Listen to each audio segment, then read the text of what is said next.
Hello. Good morning. Yeah, good evening. How are things? Good. Hang on a second. I don't have any video here. Oh, There we go. Gotcha. Can you see me? I see you disappeared for a little bit, but I think you're back. Although I don't see you, but Got me? I do now. Yeah. Okay. How's it going? Good. Going pretty well. How are you? Good, man. Did you do any more fasting? No, I was just doing a day. Oh, okay. Is it like how often do you? How Not often do? often. No. Yeah. Not, no. I mean, every time How I do often is? that, Uh, I say I should do it like once a month. Like I read, I don't, so I haven't dug into this, so uh, don't, don't attack me here. But supposedly there's a lot of health benefits if doing it. But for nothing else, it's just like mhm. mindfulness is good. Yeah. No, I've heard like Um, intermittent fasting is supposed to be really good. yeah, right. Yeah. So I'm interested in that, but I think I should probably fast at least just like once a month, but I don't. That's Yeah. only the third time I've ever done it. So like three times in the past 2 years. Gotcha. But And I what did about read, go Angela? ahead. How often? Oh, Angela, how often does she does it? Less now. She used to do it more often. She Oh, would okay. do she would do like an intense fast once a year of a week. I Oh, don't know if it was wow. a full week, maybe it was 5 days, but yeah, like several days in a row. And Hmm. she did one last year, but I think she, as we have told, like she's moving into a different phase of life. Hmm. She's trying to focus on different things, and I don't think she plans to do like the longer fasts at present. But she's got yoga Yeah. friends that have done crazy fasts. Like Really. you can go way longer without food than you think you can. Yeah. So it's like, until anything super bad happens is like 20 something days or something, isn't it? I don't know, but yeah. Um, just interesting tidbit. I read that Harriet Tubman. I was like, who is it? Harriet Tubman used to do a fast every Friday because she learned that from her Uh, father. I don't know. I just thought it was really? interesting. Huh. Once a week. That is interesting. Mm, Huh. Yeah, it's interesting how things get passed down and what you do and not even knowing why you do it kind of thing. hmm Yeah, that's But basically that all it of it. works, right? That Yeah. it works. hmm And all those invisible things we know. Yep. All right. So compulsory. hmm What do you think? Oh, and other thing, did you? I saw you saw that Seneca thing. Have you read him at all, or have you done studied the Stoics at all No. as a Is he philosopher? Greek? Okay, he is. Yeah, I've heard the name. He is a Greek man. Yeah. So him and who's that other one? Marcus Aurelius, I think. hmm I think they're the most famous Stoics.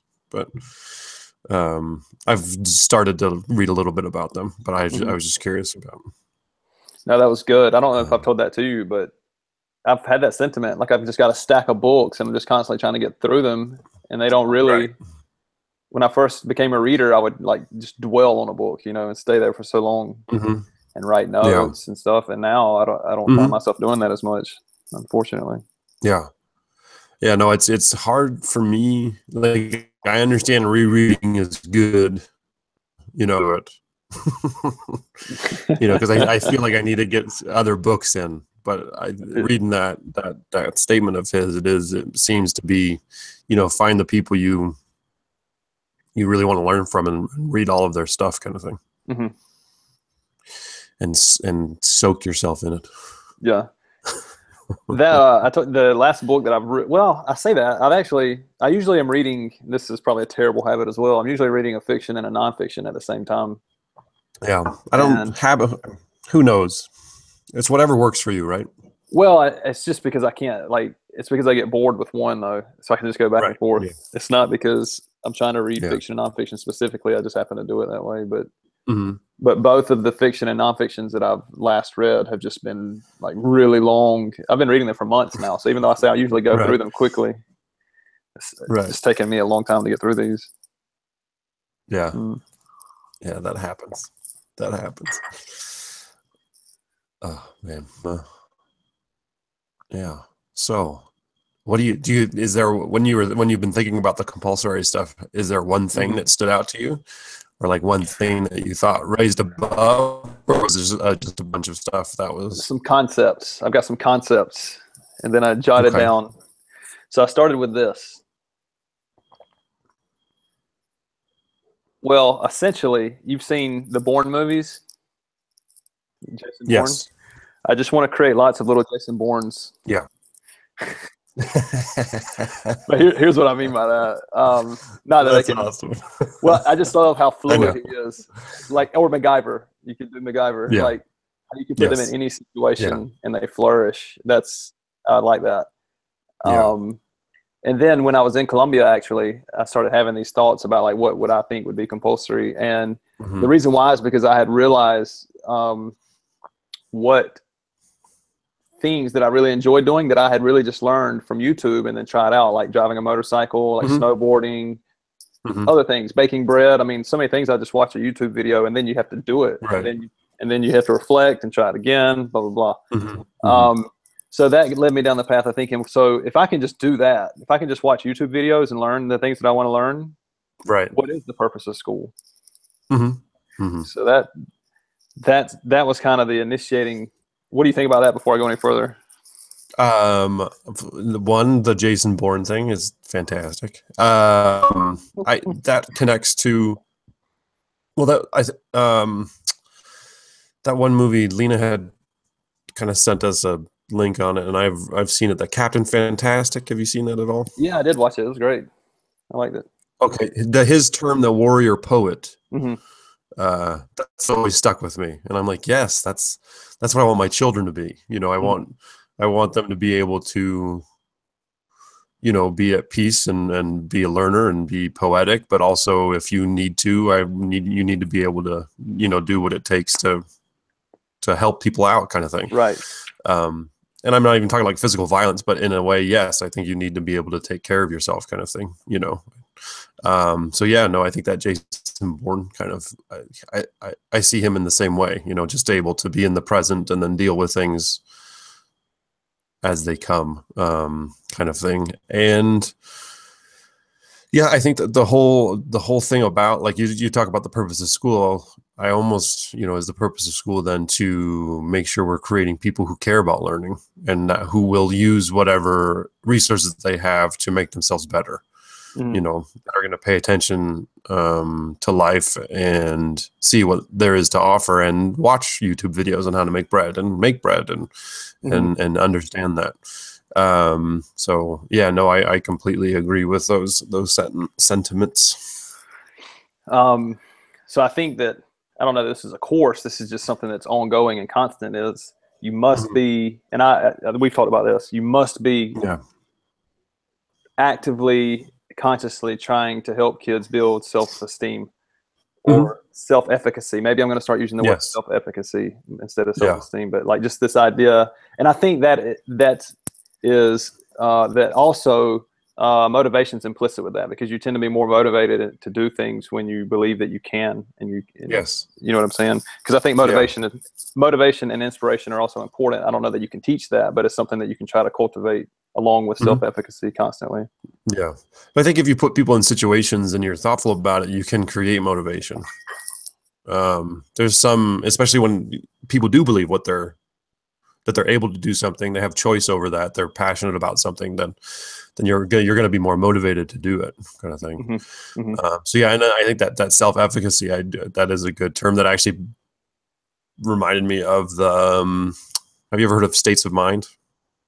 I don't think so. That was a concept we were learning about in, I'm frantically looking at it so I can not get these wrong. Because sometimes you're like, oh yeah, those things, those are cool. Let me see if I can test myself. So there's efficacy, so the belief that you can do something, right? There's craftsmanship, so this is you know, that you work on your craft as a professional. Everything is tied into something called holonomy. Have you heard of that before as well? No. Holonomy is the belief that you are an individual, but you're also part of a group. And understanding that you're parts of all of these groups, and also understanding that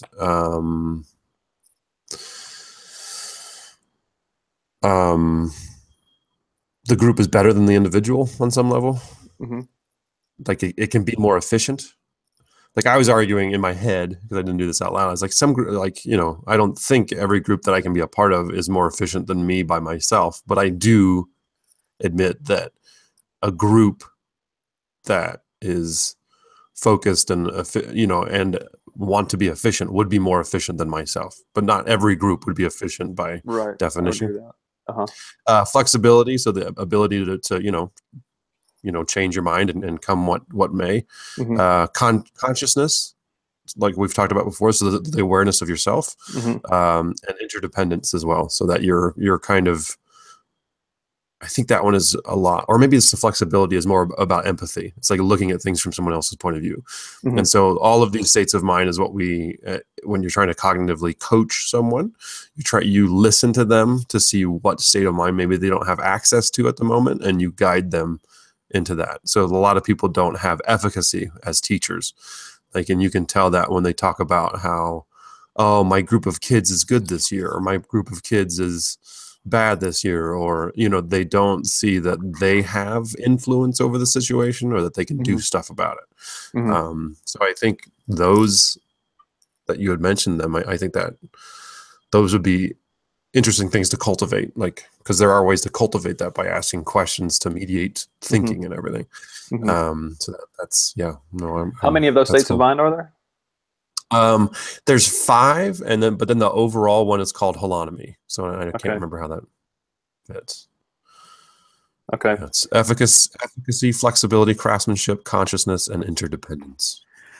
So I'm just trying to explain a bit of the philosophy behind the classes I'm eventually going to say. You know what I mean? Yeah. Something that you were saying too about the individual and the group. I also wrote down that, mm-hmm. I think that it should empower. So there should be a certain level of mm-hmm. personal well-being and independence, but then we should also consider the commonwealth, right? Like the community at large. Yes. So 2 quick examples. One would be nutrition. That's the personal thing. And the other would be first aid. I think that you need both of those. Mm-hmm. Mm-hmm. Yep. Everybody in society should be able to be a first responder. I'm not I'm certified, and I can't remember the stuff. I mean, you got to do that stuff constantly and more than just 1 week-long course. You know what I mean? But why don't we all have that knowledge? Don't you think that's something that's important to society? No, it's weird. Yes. Yeah, for sure. No, 100%. I don't know why. It's one of those things where you start depending on other people and you don't even understand that you're those invisible forces that are helping you out, kind of thing. Mm-hmm.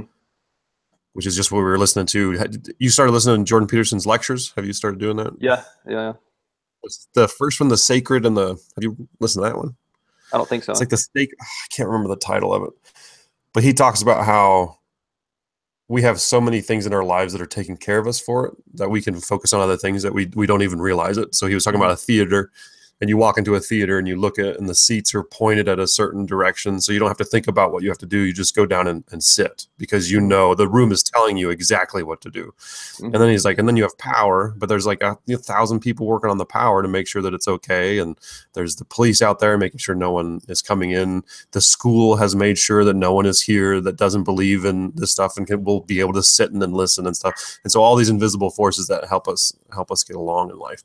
Mm-hmm. So I think we take a lot of that stuff for granted, and we stop learning about it because we don't think we need it, and we need it when and then when you do need it, that's when you understand how important it is. So like when someone is hurt next to you that you love, and you have to wait 30 minutes for someone to take care of them, then you're going to be like, oh my God, like, why don't I know how to do something?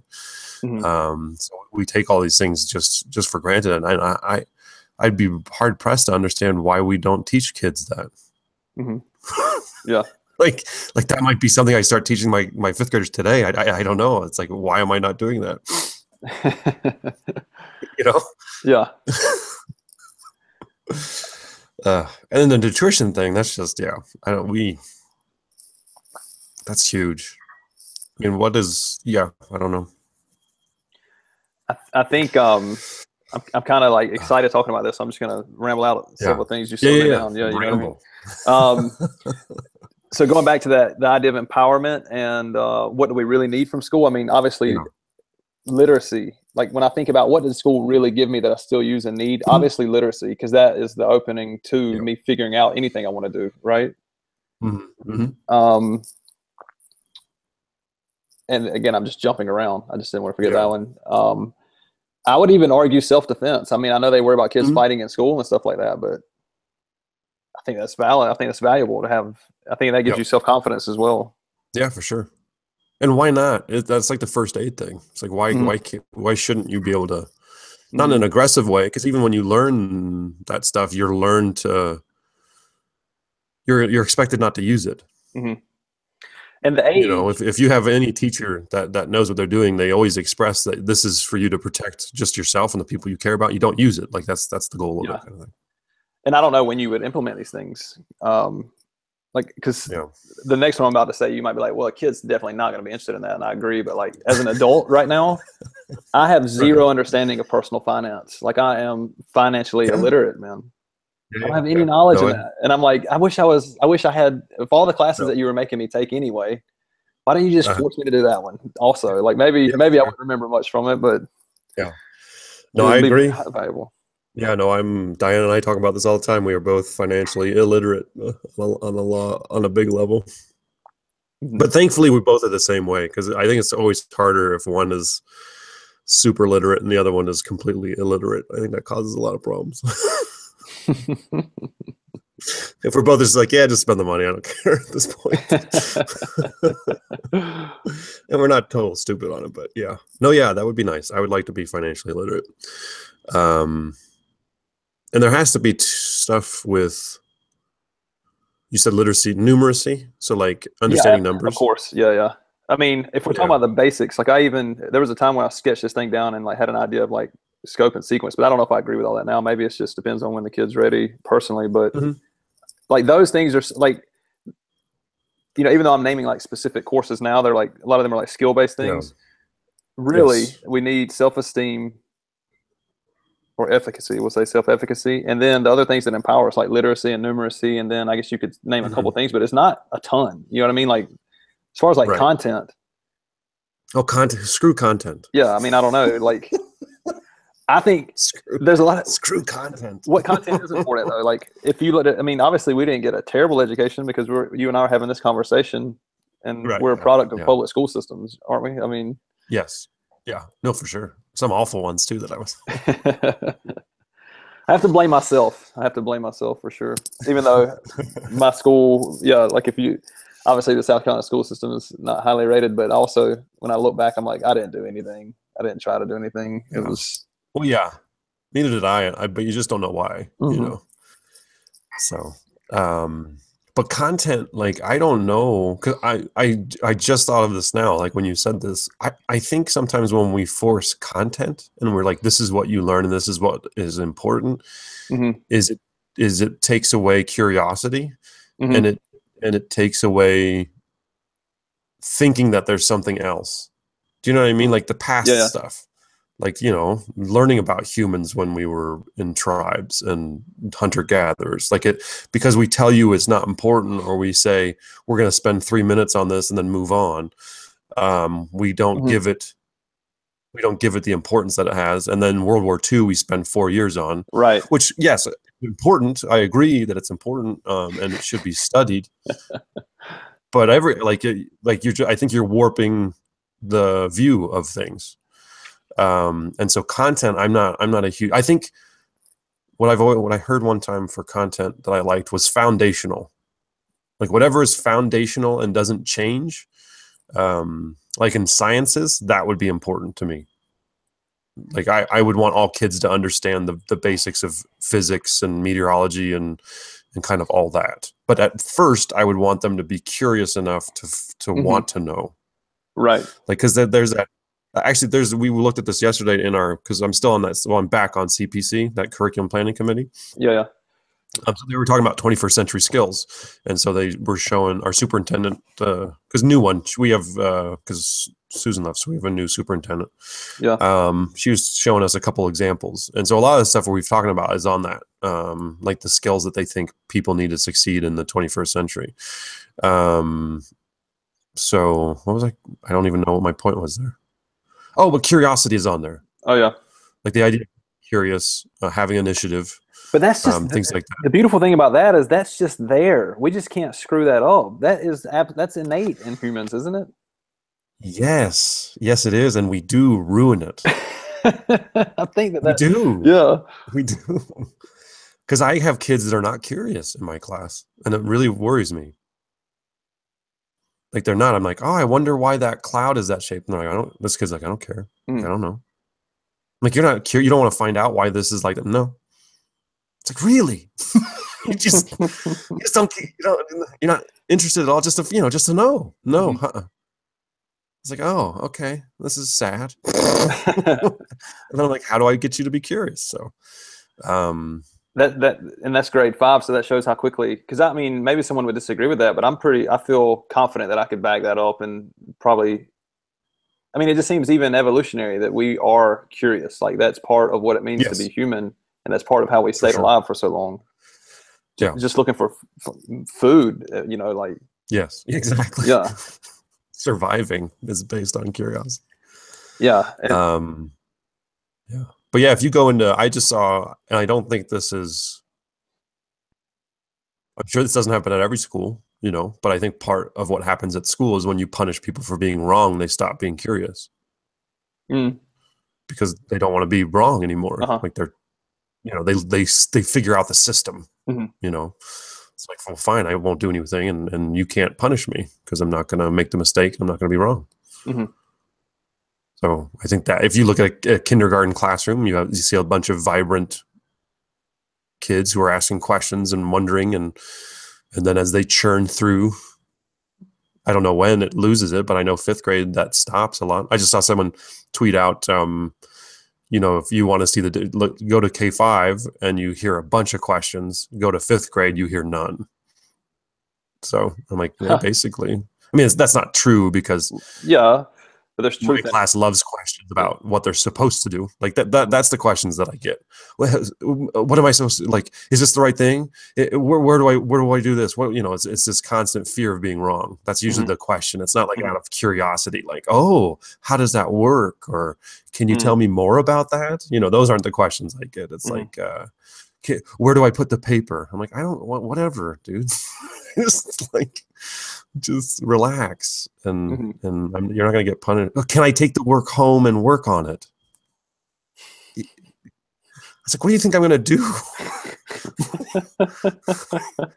What person do I seem like I am? Do I seem like the person who's going to yell at you for taking work home and doing it? And like, well, no, not at all. I was like, why are you asking me? Just do it.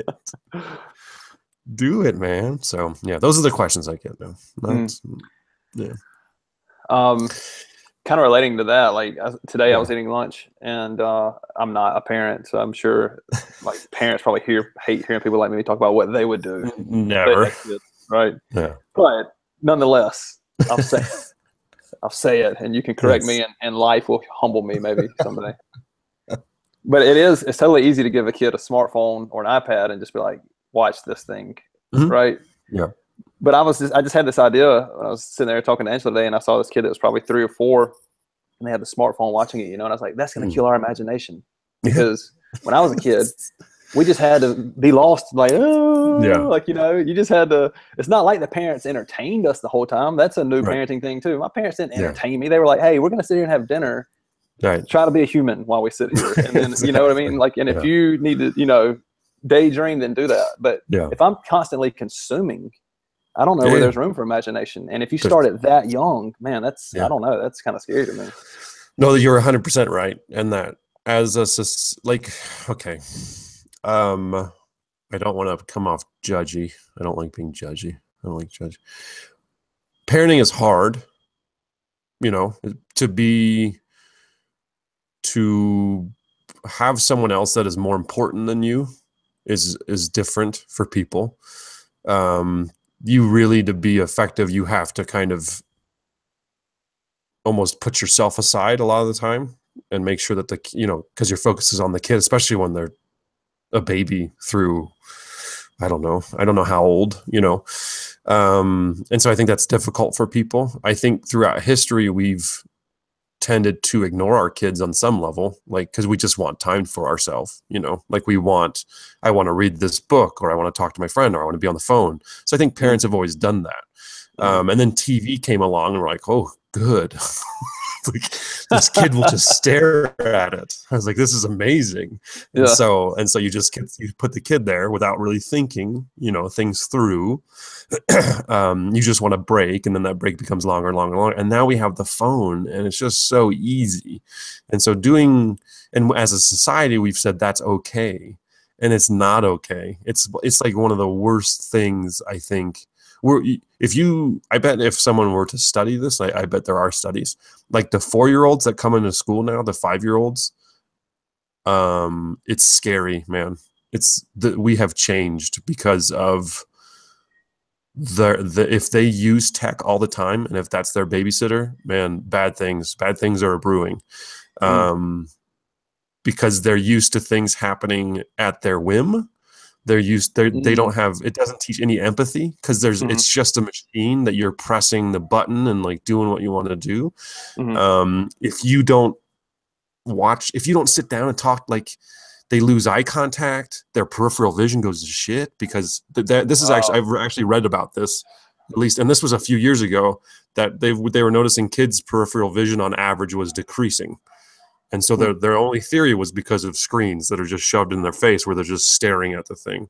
And then you talk about like imaginative play and how important it is. And that's like 16 areas of the brain happening. And then you put a screen in front of it. There's like 2. There's audio, visual. Maybe if they're playing a game, there's more stuff going on, but nothing close to play. And so it's just, we're doing these awful things. And the roosters will come home. What is it? The roost? What is the roost? What is that word? They'll come home to roost. Yeah, I guess you'll reap what you sow. Or is it something else? Yeah, you reap what you sow. So if there's nothing, schools have to change on some level to adapt to the new people coming in. But there's the brain isn't different. I don't want to give, because then there's like, oh, they intuitively know how to use technology. No, they don't. Their brain's no different. It's just that technology is easy to learn to use, like nowadays. But it's scary. It worries me immensely. And the other thing that worries me is that it's hard to say no as a parent, especially when all the other kids are doing it. And I don't know if I've talked about this before, but I need to start talking to parents who my kids are going to be around, and be like, listen, like, enough is enough. Like, we have to start saying no, because I don't want my kids to have a phone, like, ever. And they shouldn't. Yeah. Because it's too much pressure. It's awful. It's awful. It's awful what the phones do. And being connected to your friends 24/7. Like, you don't need to do that to yourself. Like, as adults, it's hard. So as kids, it's impossible. God, it's just changing so quickly, and just doing something so simple that you and I grew up is going to make you a radical. You know, it's going to make you like a freak to people. It's going to be almost impossible. And it's going to make my kids ostracized and eliminated from social things, which is terrible. Like, I don't want to do that to my kids, but I mean, like, my responsibility is to their future selves, not, more so than their current self.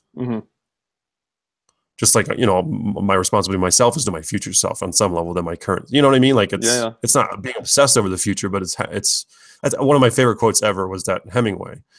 And I don't know if you've heard this one, but he was always talking about writing, and he's like, be kind to your future self. Like, just sit down and write a little bit, and then later your future self will be happy because you've written stuff. Okay. I take that and I extrapolate that huge. I'm like, just be kind, make decisions that are kind to your future self, be kind. Because you don't know what you're doing. Like, you don't know the impact of what you're doing right now. Right. So yeah, that's terrifying. That stuff really scares me to no end. So you're right, Kel. So basically, like, I'm trying to imagine too, if I have kids, what is the setting I'm going to put them in? Because I feel strongly about that. Like, even for my own self, like, I am, like, obviously you and I having this chat is, well, you can't deny the benefits of technology, right? But I knew very early on, I don't know about, I would say early on now, like, I would say in my teens, I was like, man, I got to get rid of TV, because I was just so addicted to it. And I love video games and stuff like that. And my life blossomed tremendously when I couldn't pay my cable bill and didn't have TV. Right. And then Yeah. one day I made a conscious decision when I graduated college to just get rid of it. Right. But now I'm back in super TV mode because I've got internet. Right. And I've got to get, like, I can't even do it at my current school because it's just such a, I need it, honestly, to function here. But I want to eventually get to a point where I have to go somewhere to use internet. I don't want to have it in my house because I'm not the guy that can. I know that you should be able to, but wisdom comes in knowing yourself as well. And I just can't. Like, I was never the guy that could have a TV and not turn it on. I had to just get it out of the house. You know what I mean? Right. Yeah. So yeah. I want to get to that place eventually as well, where I mean, obviously there's so many benefits of it, but I don't think there's anything wrong with having to go to a coffee shop or somewhere like that to plug in either, because then you can just leave it eventually. Yeah. No, I agree. And Diana and I talk about this, and it's just, we're too scared to do it right now, you know? And I do like having it. It's, you know, like there's things about the internet that are just so powerful and cool.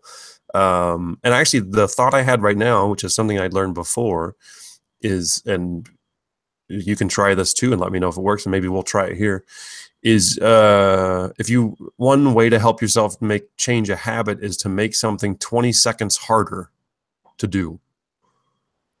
So for example, you could take your router, unplug it, and put it in the closet.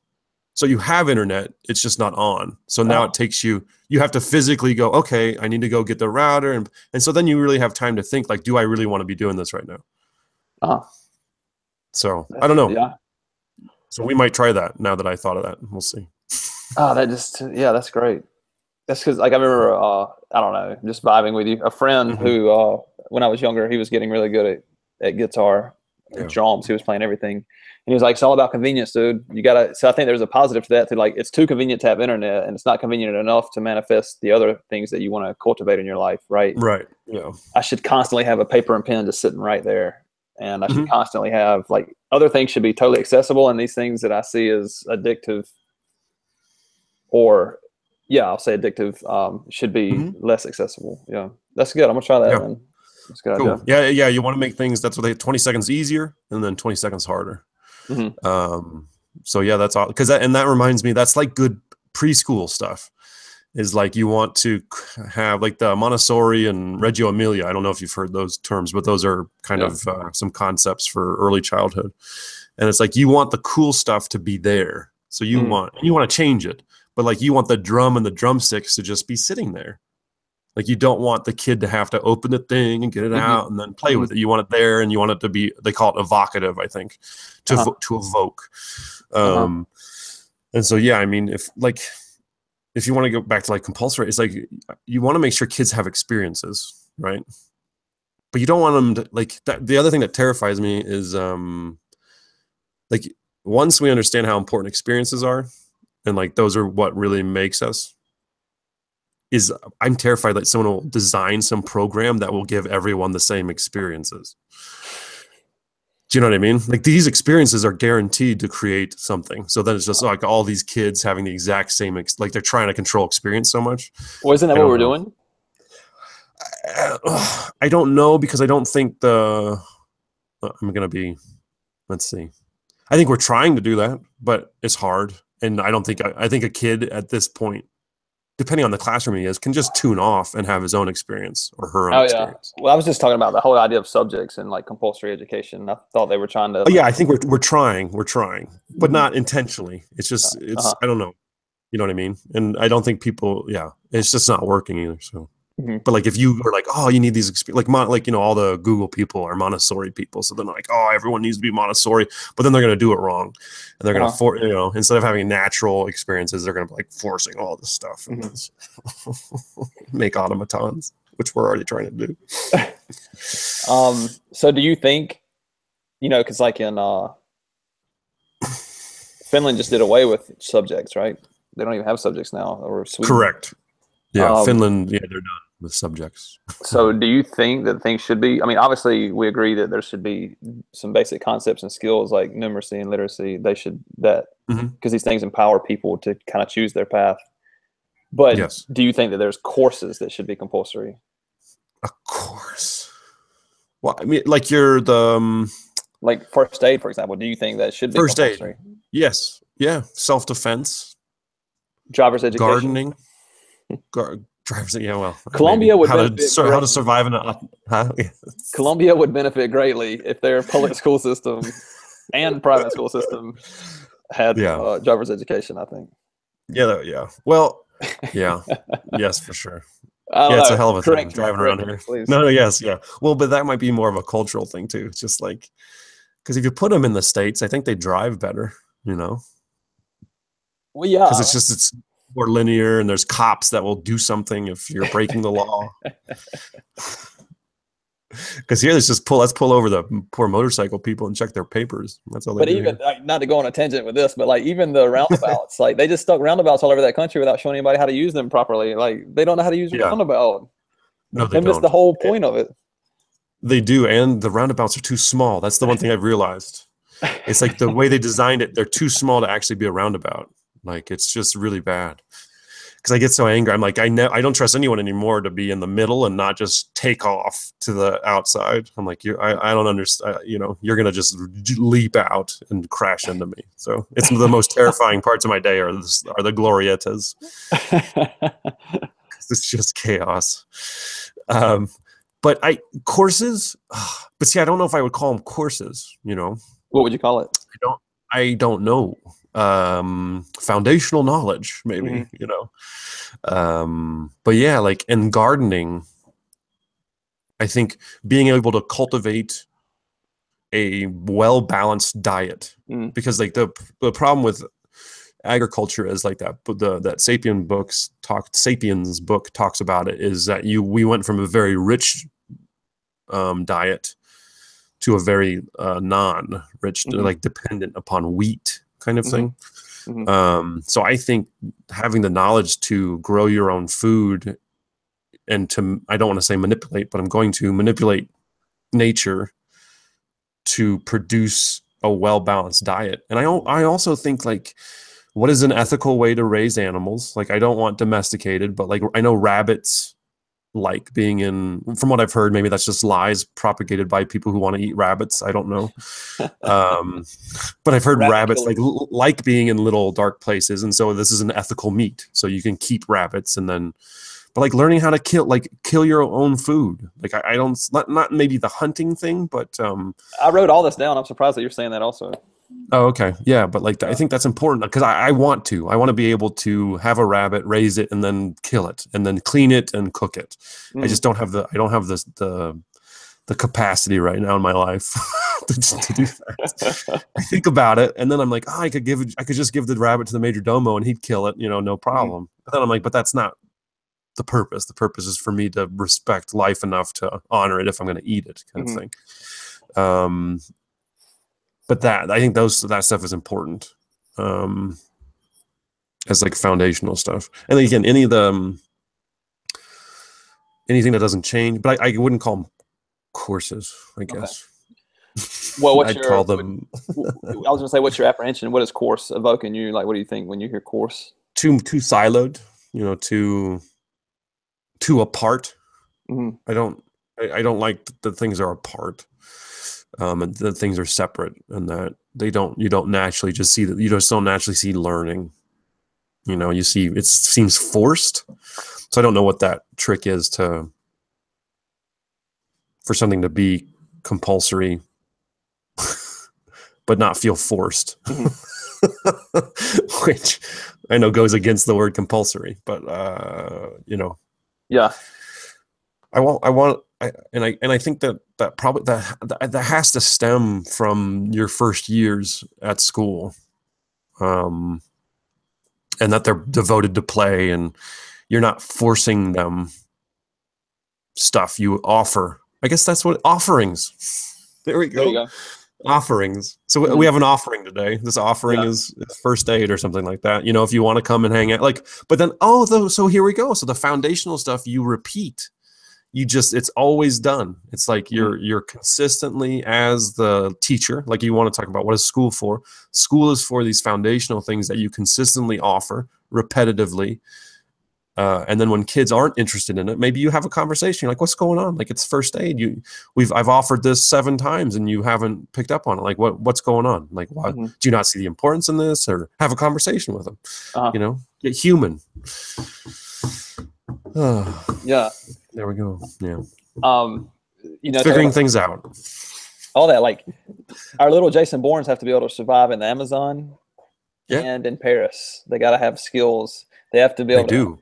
In my idea, I would want them to be able to, like, I would like them to have wilderness survival and then like urban survival also. For sure. See, whatever that means. Yes, and like be Benjamin Franklin, Yeah. I love that guy. God, he's incredible. Just the amount of stuff that he did, just incredible. But then also be like, I don't know how violent he could have been. I don't know, because he didn't. Could he take care of himself in a scrap? I would think so, but I don't know. He did something interesting with his writing. Have you ever heard about how he improved his writing skills? Maybe. Go ahead. Maybe tell me. He would just copy what someone else wrote and then made it better. How so? So he would just like read a book and then write the book just like the person read it and then make changes to it that he thought would be better. So that's how he learned how to write. Wow. That's how he taught himself how to write. Well, not like the basic I'm sure that was done somewhere else, but to be an effective writer, he would read everybody's stuff, copy it, and then make changes to it that he thought were better. Yeah. But anyway. Who's the crazy guy that wrote Fear and Loathing? Hunter Thompson? Burroughs? Thompson, yeah. He did that with Hemingway and Fitzgerald and those guys. He would copy their novels word for word. He didn't improve. He just wanted to get in the habit of, I don't know, I guess he wanted to absorb that style on some level. Yeah, that's cool. I don't think, What do you think about swimming? Swimming, yeah, you got to know how to swim in case you fall in the ocean. Or a river or something. You don't want to be toast. So then what are the offerings then? Okay, offerings. And then, we mentioned, and then there's also that idea that the kids could just, that at the end of each learning quarter or whatever, you reflect and then you say, all right, well, what do we want to do next? And then teachers, you got to have a small amount though. You can't, like, that's another thing that I don't think people get. Like, I think you do have to have small numbers. Like a lot of this stuff that Ed Psych is suggesting, you can't do it with X. Like, there's a cap on how much good feedback you can give a kid, I think. And and how you can mentor kids as well, all that, and then just like the idea of sitting down with a kid or group of kids and being like, all right, well, what do we want to do next? Where are we want to go? Yeah, that gets really hard as you push towards 20 kids. I think it does. It does, because the one thing they noticed was a problem with small class sizes is that the kids at the bottom know they're at the bottom, whereas if the group is larger, they feel better. You know what I mean? But I don't think that's a reason not to do it. And if I were to design something, it would be, let's see, I would use that rule of 150 that I've talked about before. But I think that has to. It's a great idea. That has to extend. I think it has to extend to parents. So then that really limits the amount of kids that you have. So that would be like 40 something students, 7 adults that are there, and then the parents, and that gets you to about 150. And so I think that's the maximum, really. So what, out of 40, that would be 7 kids per adult or something. Yeah. Because I think there needs to be more time for us to learn, because there's just too much stuff out there to not, like, as the teacher. Oh, what if that's the rotation? What if the way that you maintain more people in the community is you have like a mandatory 6-month sabbatical after, or whatever, you have a certain amount of, just kind of like the same time concept of as a summer break, but maybe not as long, and maybe not literally in summer, but like with some logic as to when. So there's a cohort coming in and going out. I don't know. Just, yeah. No, I think that there's, and I'm curious as to, I don't know if you happen to know, but like the solitary time, like that's something I feel I need. Like I feel like I need to be in a quiet place and think. Absolutely. And reflect. And I'm wondering, like, historically, is that something I need because of the environment I now live in, that it's just too much on my brain, and like that's something that we've developed?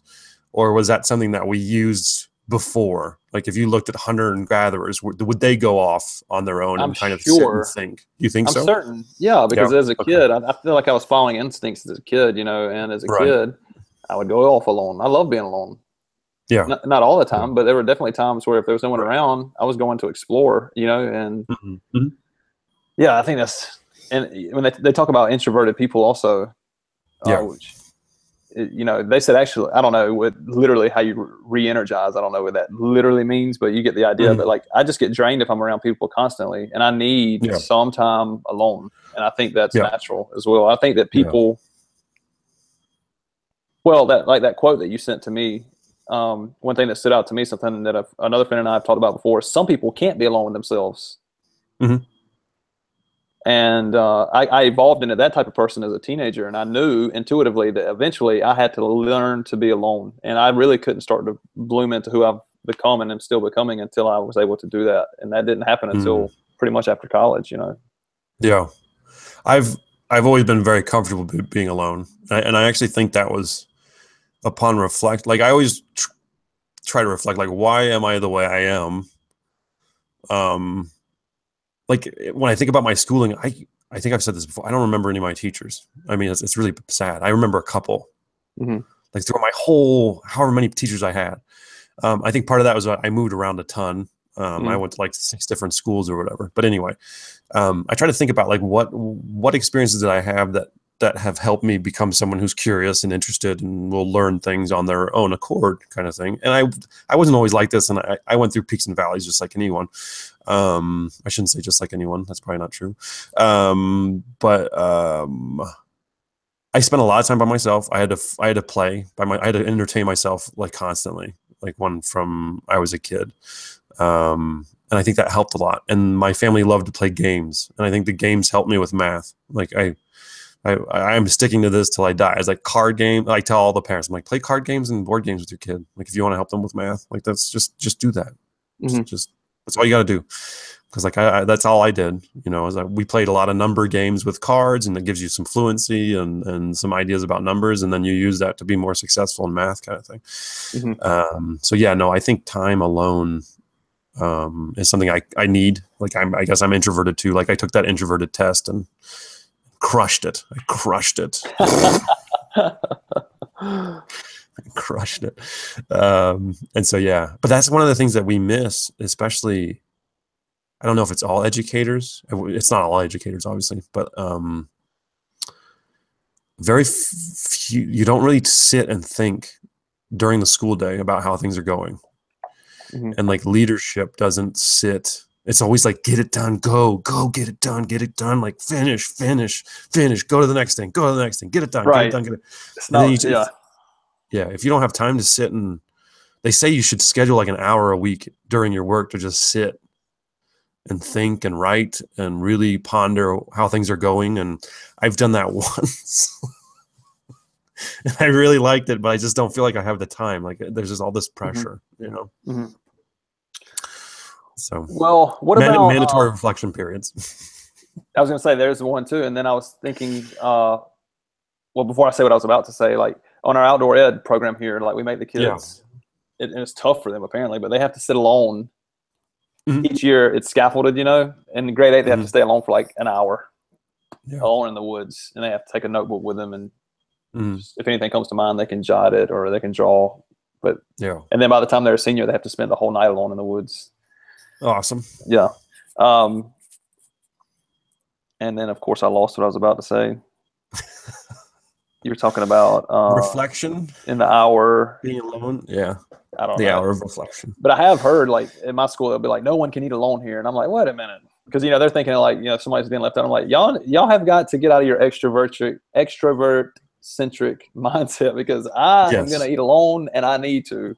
And there's probably some kids like that too. Like I know you don't want kids to feel like they're being left out, but some people can't just have this constant stimulation, because the more that's happening, what I'm not hearing is that inner thing, that intuitive voice. It is being drowned out constantly. And I think that someone who's trying to be in tune with that, you have to have those quiet moments. Like for sure.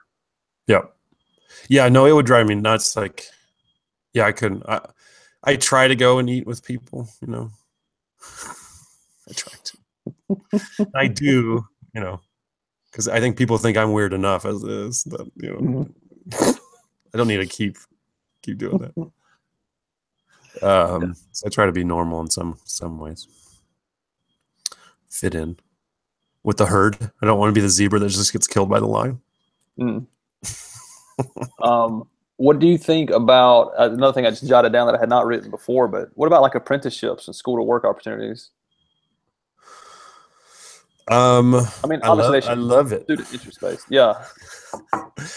I think, that's so, it would be so cool is if in the school setting you had, well, I guess, yeah, going out would be great. Also bringing people in, like artists, craftsmen, people who know what they're doing, any sort of job. Maybe not any job, but like things that you would need to apprentice to learn. I guess any job is almost like that, but that would be really cool, giving people experiences with that. Or seeking out what are you interested in and finding people to connect with and who would be. And I think on some level, I think jobs want that. I from the more I read, like they don't, like all the people they're hiring out of university now, they have to train and it like takes forever for them to do anything. Yeah. And so if you had people kind of, interested in what you're doing and work and learning from you in a very calm and relaxing way, then I think that would help out people. I don't know. Yeah. What were your thoughts on that? Yeah, I like it. I was just thinking too, like I was watching this show the other day and I was like, man, I wish I could do that.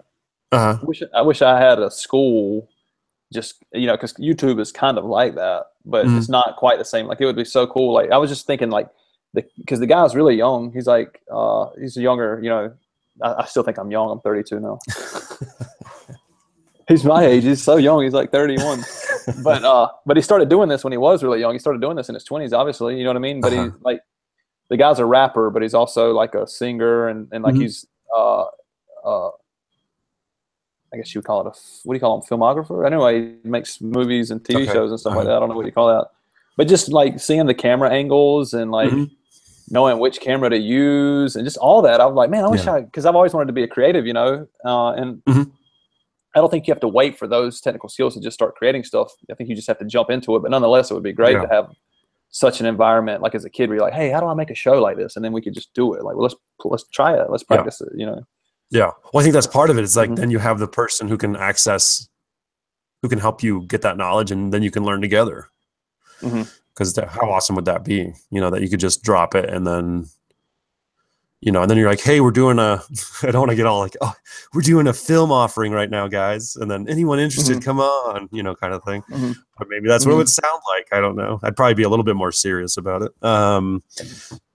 But yeah.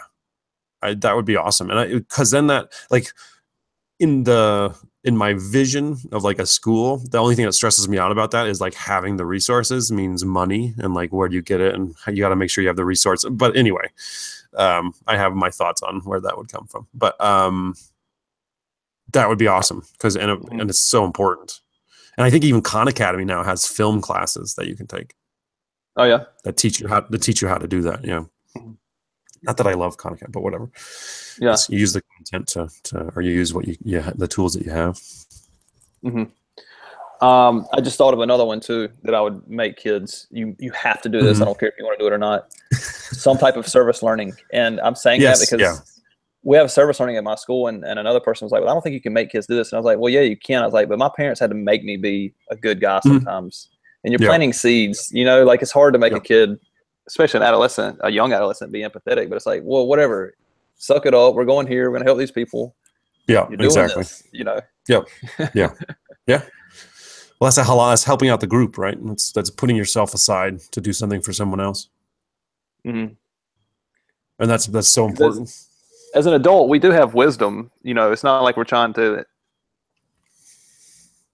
you want kids to be collaborators in the process. You don't want that, you're not just telling them everything that's going to happen, but sometimes you do. I think like there are instances, and I'm glad that my parents, my grandparents made me go deliver Meals on Wheels and shit that I didn't like doing. You know what I mean? Yeah. Obviously, I would have obviously done something else, but that stuff's beneficial. It is. No, yeah, serving others. I'm a huge believer in, especially like people who are less fortunate than you are. I'm a believer in it. I don't necessarily do it right now. And that's, I never do it. But I do. I do recognize it's something lacking in my life. I am, you know. Have you ever seen that Louis C.K. one about do you watch him at all? That's exactly what I was talking about. Yeah, when he's giving up the seat. I feel good about it. I feel good. Just the idea of doing it was enough to satisfy it. I didn't actually have to follow through with it. But I think that's the sickness of our brain, though. That actually is something. But just us thinking it, we do feel better about ourselves, kind of thing, which is just awful.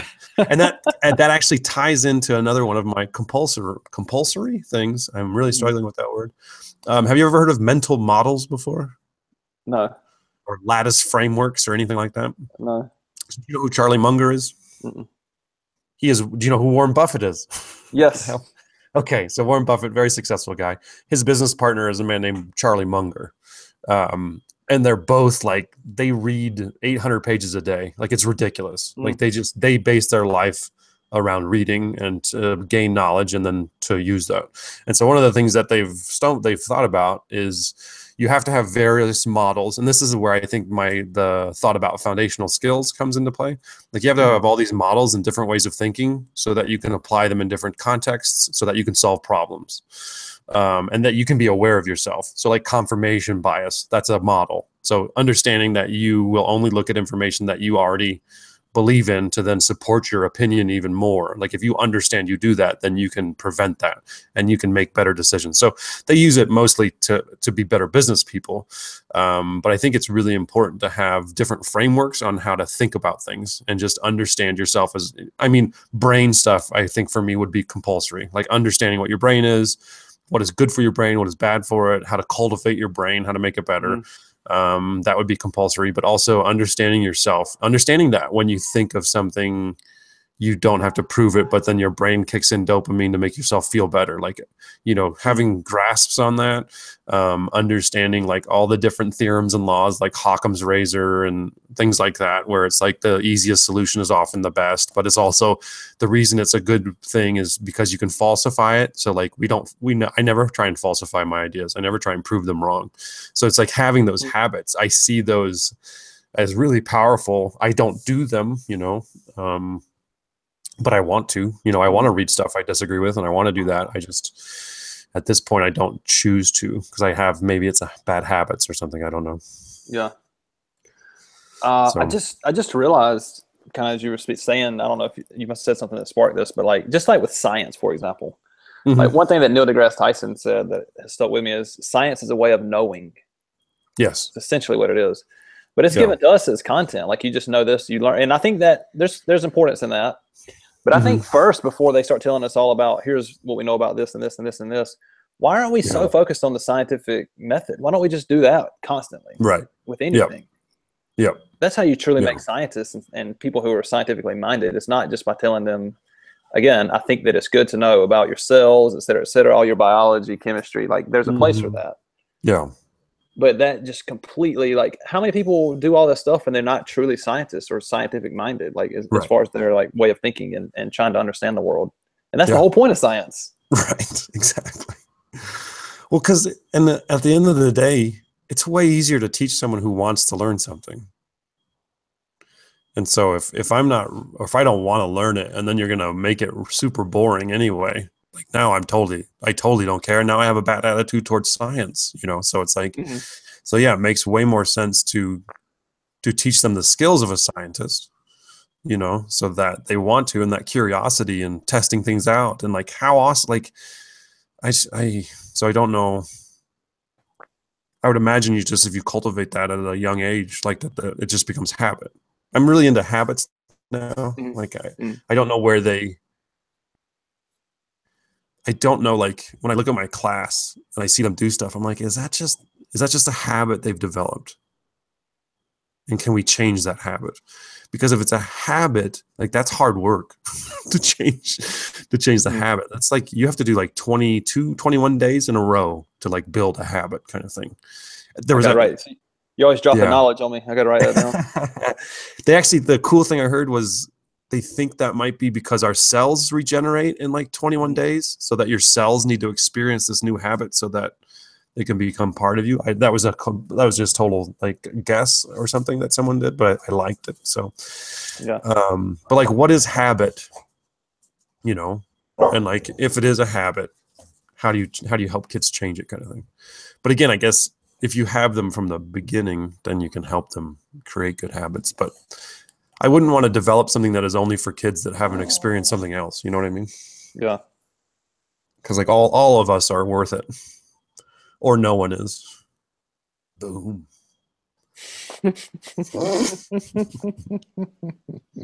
That one comes from a fictional book character, Harry Bosch, so I can't even take that one.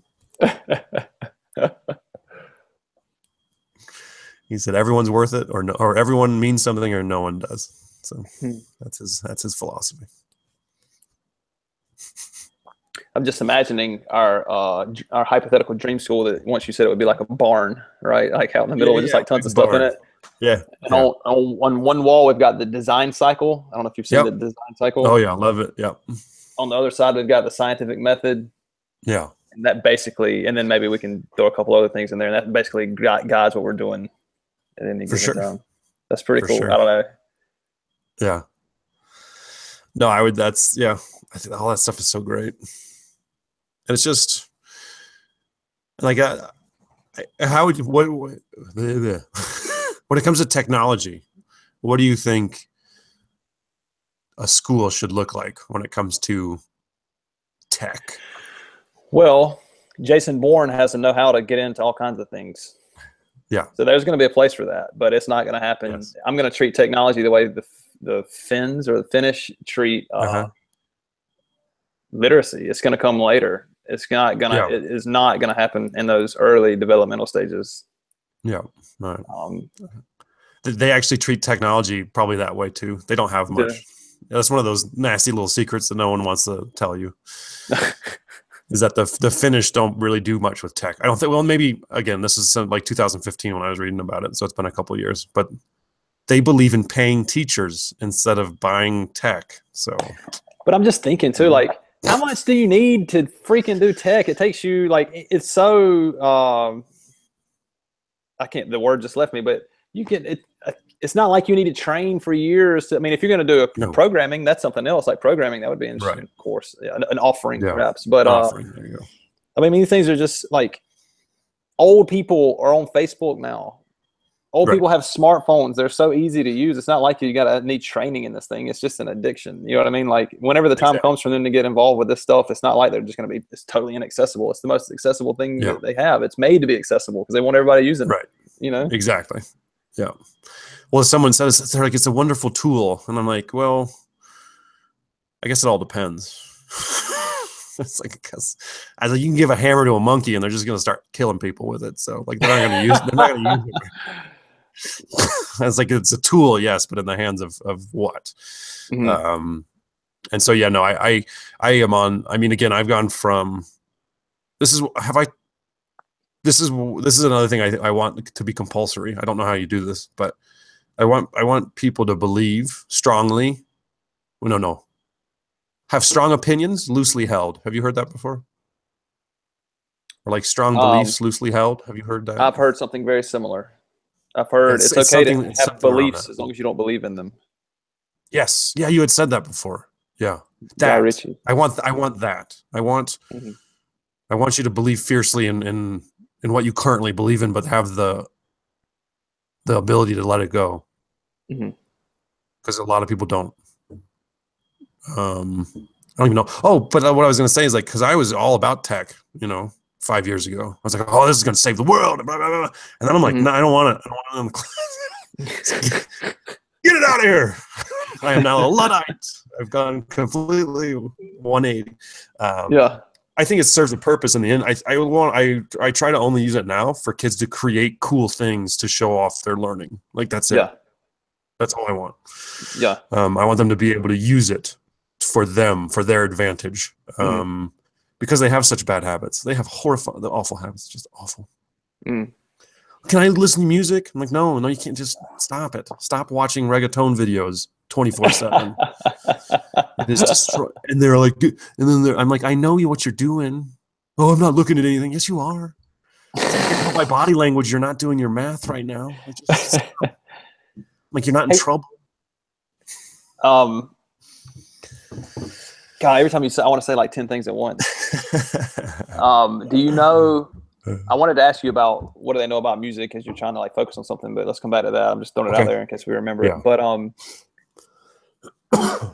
was thinking, obviously these things, these laptops are great for investigating, but I want you to investigate the world physical first and get in the habit of doing that and get in the habit of going to talk to people. Like I went and talked to a guy at my school the other day, and I think this is Korean culture because I think most people try to avoid emails.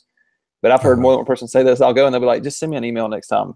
But I'm against that. Like, I think as far as like investigating the physical world, that also means like, hey, let's go talk to this guy who makes movies, or let's go talk to this person who, knows how to weld and see if what we can get. Like, get in the habit of that interaction and being willing to go have an interaction with a person, Yeah, because it's way different, and that's a different skill. Yeah. Yeah, no, I 100% agree. And it's so weird. Just the world that, I mean, like, I don't know. It's just so weird. I don't want to go down that rabbit hole. I'll go to the music thing. I'll answer to the best of my knowledge about the research on that, if you want. Okay. Yeah, do it. For kids, well, for anyone really, when you're learning something, like you're practicing it, you're trying to kind of get your mind around it. Music without words can be a benefit, but I also think quietness, I think, is probably better. I can't say that that's the research that they said quiet is better than music with no words. I'm not 100% sure on that. Music with words is good for experts. So if you like the surgery guys, you've seen the movies and they're listening to opera and stuff like that. For people who are experts at what they're doing, that can help them, is like music with words or something like that. Another time you want music is when you're doing something boring that doesn't require thinking. So if you're stuffing a bunch of envelopes or you're doing a repetitive task, music helps a lot. It just passes the time, gets you through it quicker. And I think it even improves your efficiency. But like, yeah, I think in general, it's not a great thing when you're learning how to do something. It's just, I think you should avoid it. Having said that, there's also a website that I use called Focus at Will. And they have some interesting research about kids with ADHD and like that they could listen to a certain type of music, like that dubstep, like the like really like that actually helps them focus, and it actually helps them read better. And I was like, oh boy, okay. It's like I will trust you on that. And I'm not there in my life where I'm like, hey, go ahead and listen to dubstep as you're reading. I don't know, but on top of that is like, yeah, a lot of kids show symptoms of ADHD, but they don't have it. It's just that they are surrounded by input and their brain is just like, you know what I mean? So then I wouldn't use that on purpose then with all kids, because they seem like they can't pay attention because they're not able to focus.